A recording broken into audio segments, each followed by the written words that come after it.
Please subscribe and ring the bell.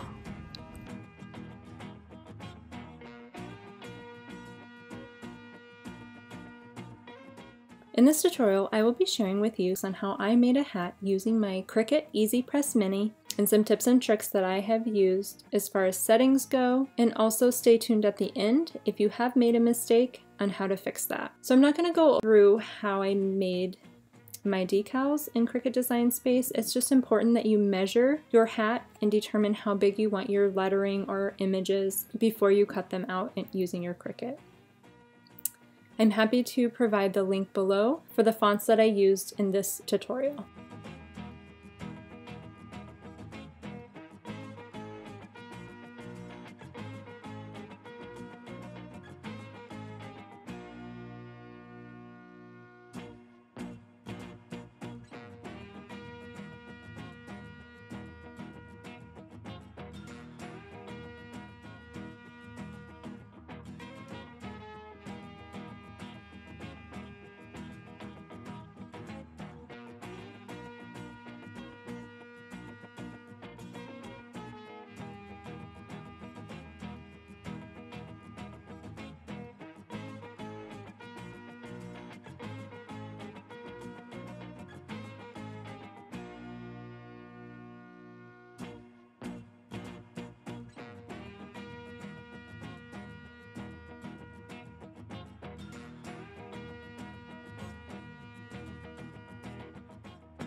If you love my mommy's video, give her a thumbs up.